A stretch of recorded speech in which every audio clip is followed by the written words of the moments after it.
Dans les vastes étendues désertiques de l'Arabie antique, un voile d'ignorance enveloppait les cœurs et les esprits.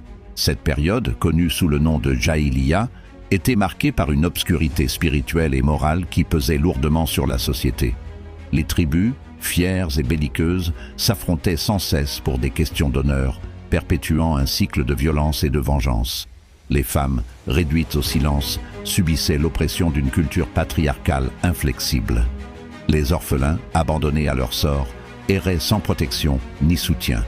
Les esclaves, privés de leur dignité humaine, enduraient les affres d'une exploitation sans merci. Au cœur de cette terre tourmentée se dressait la Kaaba, jadis sanctuaire du monothéisme pur. Mais même ce lieu sacré n'avait pas échappé aux ténèbres de l'ignorance. Ces murs, autrefois témoins de la dévotion à un Dieu unique, abritaient désormais une multitude d'idoles, reflets des croyances païennes qui avaient envahi les esprits. La maison d'Abraham, symbole de l'unicité divine, était devenue le théâtre d'un polythéisme débridé, où chaque tribu vénérait ses propres divinités de pierre et de bois. L'injustice régnait en maître dans cette société fracturée. Les puissants écrasaient les faibles, les riches exploitaient les pauvres, et les nobles méprisaient les humbles. L'inégalité, profondément ancrée dans les structures sociales, creusait des fossés infranchissables entre les individus.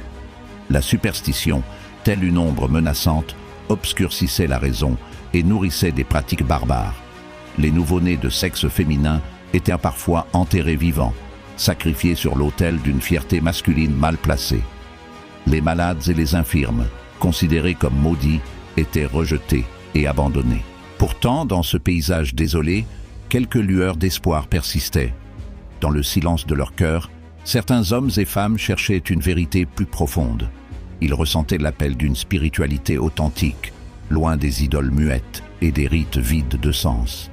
Ces chercheurs de vérité, connus sous le nom de Hanif, se tournaient vers le monothéisme pur, pressentant l'existence d'un créateur unique et miséricordieux. Leur quête silencieuse préparait le terrain pour un changement radical qui allait bientôt secouer les fondements mêmes de la société arabe. Ce changement, longtemps attendu, allait prendre la forme d'un appel puissant à briser les chaînes de l'ignorance. Une voix s'élèverait bientôt du désert, portant un message de libération spirituelle et morale. Cette voix appellerait l'humanité à se détourner des ténèbres de la Jahiliya pour embrasser la lumière divine. Elle inviterait les hommes et les femmes à redécouvrir leur dignité innée, à reconnaître l'égalité fondamentale de tous les êtres humains devant leur Créateur. L'histoire de l'islam commençait ainsi, dans un monde assoiffé de justice et en quête de sens. Elle s'enracinerait dans le terreau fertile d'une société prête pour une transformation profonde. Le message apporté par le prophète Muhammad allait répondre aux aspirations les plus profondes de l'âme humaine, offrant une voie de salut et de rédemption à ceux qui avaient trop longtemps erré dans les ténèbres de l'ignorance. Ce message, simple et puissant, proclamerait l'unicité de Dieu et appellerait à une soumission totale à sa volonté. Il inviterait les croyants à purifier leur cœur, à cultiver la compassion et à œuvrer pour le bien commun. L'islam se présenterait comme une religion de miséricorde, offrant une guidance divine pour tous les aspects de la vie humaine. La révélation coranique, descendue sur le cœur pur du prophète, apporterait une lumière nouvelle sur les questions existentielles qui tourmentaient l'humanité. Elle offrirait des réponses claires sur l'origine de l'univers, le but de la vie et le destin de l'âme après la mort. Le Coran, miracle linguistique et source inépuisable de sagesse, deviendrait le phare guidant les croyants vers la voie droite. L'impact de l'islam sur la société arabe serait profond et immédiat. Les anciennes structures tribales, basées sur la fierté et la vengeance, céderaient la place à une fraternité universelle fondée sur la foi. Les barrières de classe, de race et de statut social s'effondreraient devant l'égalité proclamée par l'islam. Le prophète Muhammad lui-même donnerait l'exemple en traitant avec le même respect le noble et l'esclave, le riche et le pauvre. Les femmes, longtemps opprimées et marginalisées, trouveraient dans l'islam une religion qui reconnaissait leur pleine humanité et leur accordait des droits inédits. Le Coran condamnerait fermement la pratique barbare de l'infanticide féminin et élèverait le statut de la femme en tant que mère, épouse et membre à part entière de la société.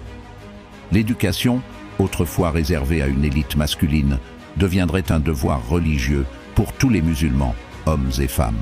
Les orphelins et les démunis, jadis abandonnés à leur sort, deviendraient l'objet d'une sollicitude particulière dans la nouvelle société islamique. Le prophète lui-même, orphelin de naissance, insisterait sur le devoir sacré de prendre soin des plus vulnérables.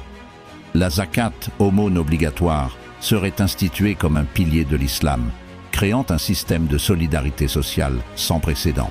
L'esclavage, institution profondément enracinée dans la société anté-islamique, serait progressivement érodé par les enseignements de l'islam.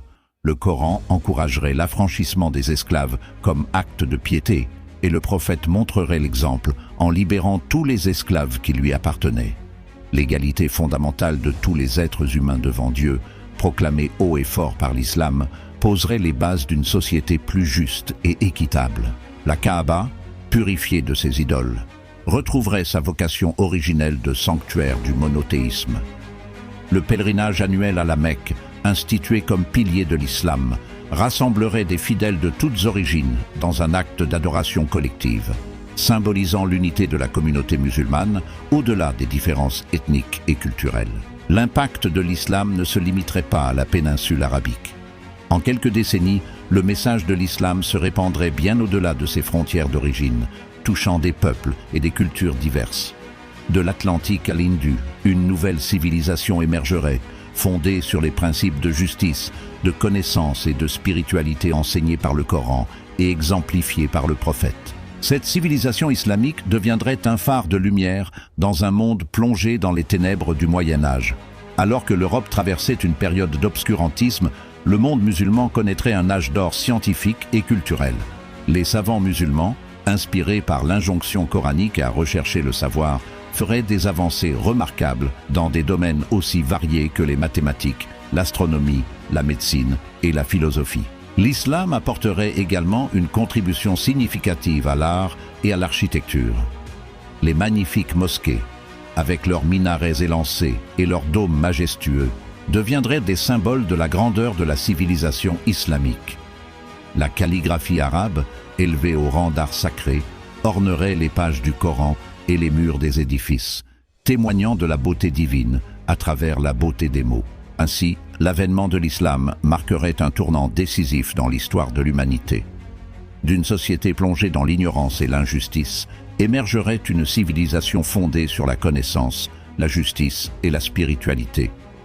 Le message de l'islam, universel et intemporel, continuerait à résonner à travers les siècles, offrant une guidance et une espérance à des millions de croyants à travers le monde. L'histoire de l'islam nous rappelle que le changement est possible, même dans les circonstances les plus sombres. Elle nous enseigne que la lumière de la vérité peut dissiper les ténèbres de l'ignorance et que la foi peut transformer non seulement les individus, mais des sociétés entières. Dans un monde qui cherche encore aujourd'hui des réponses aux grandes questions de l'existence, le message de l'islam reste aussi pertinent et puissant qu'il l'était il y a 14 siècles, invitant l'humanité à s'élever vers les sommets de la spiritualité et de la connaissance.